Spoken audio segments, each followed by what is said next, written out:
जय प्रकाश मिश्र जी, अनीता मिश्र जी। गुरु जी प्रणाम। गुरुदेव, हमारे पुत्र के 2020 में 21 वर्ष की आयु में असामयिक निधन के पश्चात से हमारा ध्यान सर्वदा उसी में रहता है। हम ऐसा क्या करें कि उसकी भी मुक्ति हो जाए और हमें भी मोह का नाश हो? एक चित्रकेतु नाम के राजा हुए हैं। श्रीमद् भागवत में कथा आई है। श्री देवर्षि नारद जी और अंगिरा जी बहुत उनको प्यार करते थे। बिना बुलाए गए तो बहुत चिंतित बैठे थे। उनका राजन, हम तो तुम्हें भगवदानंद का उपदेश देने आए हैं, तुम चिंतित क्यों हो? बोले मत देना उपदेश महाराज, मुझे भगवदानंद का उपदेश नहीं, मुझे पुत्र चाहिए। उसे बोले तुम्हारे भाग्य में पुत्र सुख लिखा नहीं है, तुम्हारे कर्म ऐसे रहे हैं।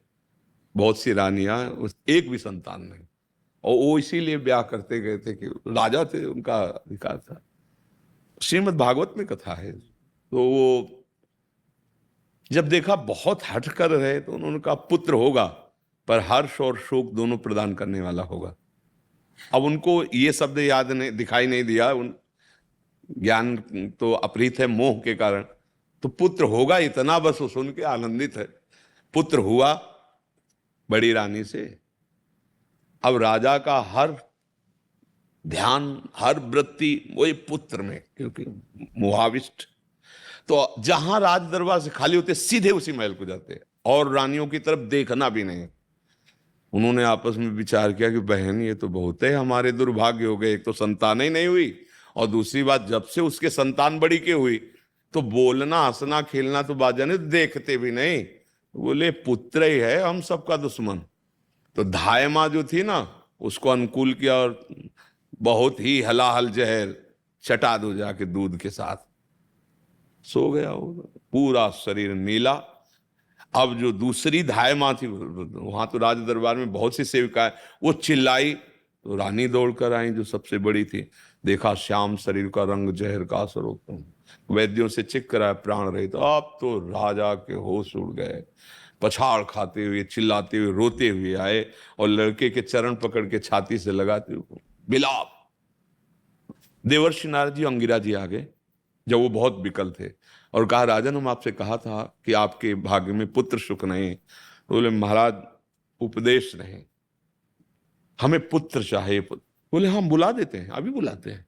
सामर्थ्यशाली धनराज को आदेश किया कि थोड़ी देर के लिए इस जीवात्मा को अपने कैद से छोड़िए, यमपास से मुक्त कीजिए। तुरंत का ही समय था, किसी योनि में तो गए नहीं थे, तो तुरंत हाजिर। उनसे कहा कि नारद जी को तो सब त्रिकालज्ञ है, अंगिरा जी भी त्रिकालज्ञ। उनका देखो तुम्हारे पिताजी कितना तुम्हें प्रेम कर रहे हैं, तुम इस शरीर में आ जाओ, हम भी दान देख लेंगे। नारद जी ने कहा अरे बोले महाराज आप क्यों विनोद करते हैं, हमारा बाप है। कितनी बार हमारी पत्नी बना, कितनी बार बेटा बना, कितनी बार। अरे व्यापार कितने जन्मों से चल रहा है, ये कोई बाप है अपने स्वार्थ को रो। जो ही उसके प्रवचन हुए ना, उनका प्रभु नहीं चाहिए पुत्र। फिर मंत्र दिया और ऐसी उपासना की कि भगवान संकर्षण का साक्षात्कार किया। पर थोड़ा गलती हो गई, भगवान शिव के साथ अभद्र व्यवहार करने से वही वृत्तासुर के रूप में प्रकट हुए। क्योंकि भगवान शंकर की महिमा को जानते नहीं थे, भगवती अम्बा विराजमान थी और वो प्रवचन तब उन्होंने विमान पे चढ़े चढ़े आए थे।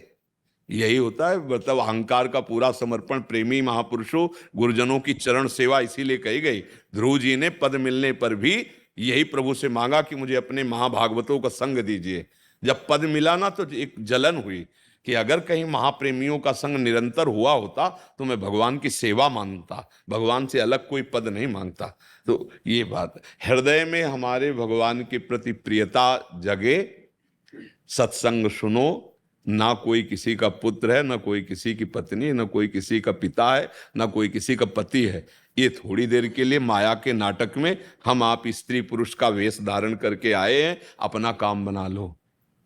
अगर चित्त वृत्ति मोहाविष्ट रहेगी तो जिस भगवत प्राप्ति के लिए भरत जी महाराज अपने राज्य, अपनी राजरानियों का त्याग करके आए, वही ममता थोड़ी सी हिरन में हो गई तो अगला जन्म हिरन का हो गया। हमारी तुम्हारी क्या दुर्दशा होगी जो ममता का जाल फैला हुआ है। इसलिए कोई किसी का पुत्र नहीं है।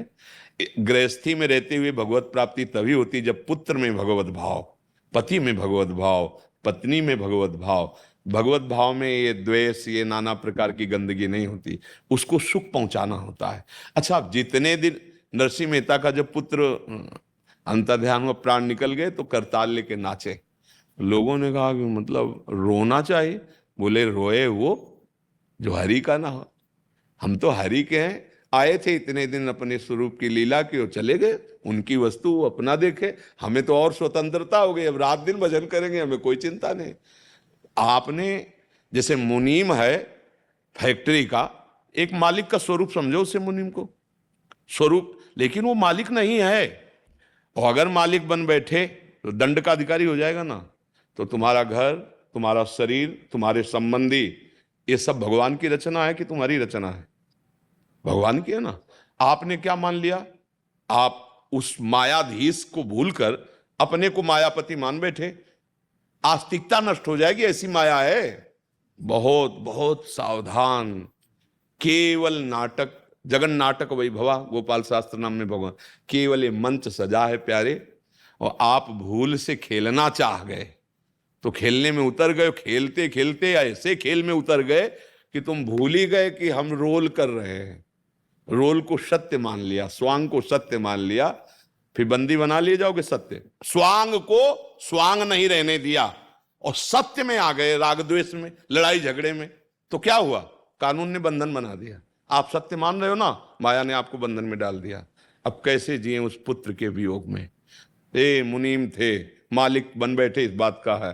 तुम्हें जो दुख हो रहा है वो इसी बात का हो रहा है। जितने समय के, ये सब सरकारी हैं भाई, कोई बंगला गाड़ी और सब बढ़िया व्यवस्था, बढ़िया खूब फूलों से सजा हुआ स्थान आपको दिया गया तो आसक्त मत हो, सरकारी आदमी हो। ये बंगला गाड़ी सरकारी है, कभी भी बदल दे आ जाए। फोन आया, आपका ट्रांसफर, अब कि ये हमारे गुलाब छूट रहे हैं, हमारा बगीचा छूट रहा है। तुम्हारा था ही नहीं यार, तुम तो सरकारी आदमी भेजे गए थे।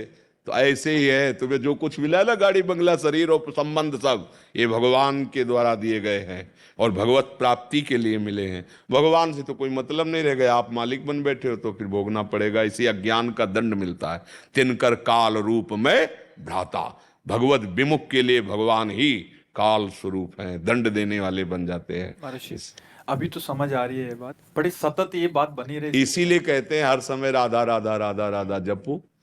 जब नाम चलेगा ना, नाम पहारू दिवस निस, तो यह ज्ञान घुस ही नहीं पाएगा, ये काम क्रोध लोभ मोह परास्ती नहीं कर पाएंगे। हम नाम को भूल गए, भगवान का भजन। जब भगवान का भजन, हम नहीं कह रहे, शास्त्र में भी है, 9 योगेश्वरों में एक योगेश्वर जी कह रहे कि जैसे एक एक कवल पाने पर तुष्टि पुष्टि क्षुधा निवृत्ति होती है, ऐसे एक एक भजन, एक एक क्षण भजन करने पर राधा राधा राधा, संसार से वैराग्य, स्वरूप का ज्ञान और भगवान से प्रेम, तीनों एक साथ होते हैं। पर जैसे बहुत दिनों का भूखा आदमी एक कवल खवा के रोक दो तो उसको और जलन बढ़ेगी, आधा पेट तो होना चाहिए। तो ऐसे कम से कम 12 घंटा भगवत चिंतन, भगवत भजन होने लगे तो अभी आप देख लो, आपको आनंद की धारा का अनुभव होने लगेगा। तो अब भाई बिना भजन के तो मूर्खता ना धारण करे, सच्चे मार्ग में चले, जो दुख सुख आए उसको सह लो, राधा राधा राधा राधा, और यहां से मुक्त हो। कसाई वाड़े में हो, बार बार कहते, हजारों बार कहते, भागो यहां से, निकलो, ये काल नष्ट कर देगा। संपूर्ण काल प्रपंच जितना है काल के अधीन है, समय आने दो, ऐसे फाड़ के फेंक देगा। देखते नहीं, एक्सीडेंट हुआ, चिथड़ा उड़ गए रोड में, बोले चलती चलती गाड़ी में आग लग गई, निकल ही नहीं पाए, भस्म हो। ये सब क्या है? काल के अधीन हो। ये कसाई वाड़ा है काल का, कोई न कोई गड़ासा का रूप लेकर आएगा और तुम्हें नष्ट कर देगा। एक जीवन की सीमा है, इसलिए राधा राधा राधा भागो, मुमुक्षुता जागृत करो, मुक्त होना चाहो इस संसार से। पर भोगों का ऐसा मीठा आकर्षण है, इसलिए शोक की तो कोई गुंजाइश ही नहीं है। इसका नाम मृत्यु लोग, सब मरेंगे, हम तुम भी मरेंगे, इसका नाम ही मृत्यु लोग। तो क्या शोक करना है यार? केवल तुम्हारा ही लड़का मरे या तुम ही को मरना हो तो सब विचार करें बैठ के कि ऐसा अनर्थ नहीं होना चाहिए, इसको भी छूट मिल। भैया यहाँ भगवान भी अवतरित हुए तो अंतर्ध्यान की लीला की, प्रकट होने की लीला की तो अंतर्ध्यान की लीला की। तो अगर दुख की बात पूछो, भगवान की जो प्रिया जो हैं लंका में बैठे रुदन कर रही हैं, भगवान नंगे पैर वनवास में, कितना भगवान अवतार लिए तो आप देखो क्या, कितना कष्ट सहा है भगवान ने, तो तुम इस दुखालय में सुख ढूंढ रहे हो और तुम सोचते हो कि हमारा नहीं भैया, भागो भागो इस संसार चक्र से मुक्त होने के लिए भागो। भागने का मतलब अंदर से निर्विकार होकर भगवान की प्राप्ति करो। वो सब कराएगा नाम। जितना नाम जप करोगे, जितना भजन करोगे, जितना सत्संग सुनोगे, उतने सुंदर बुद्धि होगी, उतने हृदय निर्मल होगा। वही तुम्हें दुखों से बचा सकता है, कोई जंतर मंतर नहीं। अरे भगवान का नाम, भगवान की लीला, भगवान का आश्रय, भगवान की महिमा को छोड़कर त्रिभुवन में कोई उपाय नहीं है दुख दूर करने का, कोई उपाय। तब लगी कुशल न जीव कहूं, सपने हूं मन विश्राम, जब लगी भजत न राम को, शोक धाम तजिका। राम राम कृष्ण कृष्ण हरि हरि, नारायण राधा राधा राधा। जो आपको प्रिय लगे, जो गुरुदेव ने दिया है, खूब नाम जप करो। यही ज्ञान विज्ञान प्रकट कर देगा। यही इस माया से नाम लेत भव सिंधु सुखाही। न नाव की जरूरत पड़ेगी, न तैरने की जरूरत पड़ेगी। नाम लेत भव सिंधु सुखाही, करो विचार सुजन मन। कहूं कहां लगी नाम बड़ाई, राम न सकहि नाम गुण गाई। भगवान से भी बढ़कर भगवान का नाम, और वो नाम कोई पैसा नहीं लगता, कोई मेहनत नहीं लगती। राधा राधा राधा, राम कृष्ण हरि, जो प्रिय लगे नाम जप करो, इसी में मंगल है। और जाना तो सबको है, खूब चाहे जितना दवाई खा लो, स्वर्ण भस्म पा लो, चांदी की बस अगर मरने से डर लग रहा है तो जो सब हित आवा शरणाई, रखियो ताई प्राण की नाई। भगवान करे भयभीत होकर मेरी शरण में आ जाओ, मैं निर्भय कर दूंगा। जानते हो भक्तों की मृत्यु के समय कैसी दशा होती है? जैसे महान गजराज के गले से फूलों की माला टूट के गिर जाए।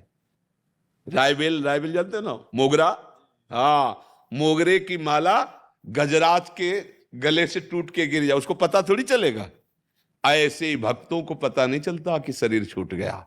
जो जन्मत मरत दुसा दुख हो, ये भक्तों को नहीं होता, क्योंकि प्रभु स्वयं लेने आते हैं अपने भक्तों। तो मन तो भगवदानंद में डूबा हुआ है। शरीर को पहले ही वो छोड़े हुए थे, अब लीलावत छूट गया। जैसे सांप को अपनी केचुल छोड़ने में कोई कष्ट नहीं होता, जैसे नया वस्त्र प्राप्त होने पर पुराने सड़े वस्त्र को त्यागने के लिए कोई हमारे अंदर कष्ट नहीं होता, ऐसे भक्त को अपने शरीर त्यागने में कोई कष्ट। मृत्यु उसके लिए आनंद होती है, मृत्यु महोत्सव होती है। और भगवान कहते सब कुछ हरण करने वालों में मृत्यु मैं हूं। तो मृत्यु रूप से स्वयं भगवान वैसे सबका अपहरण कर रहे हैं, पर भक्त के लिए भयावह नहीं, प्रेमी रूप रख कर आते हैं।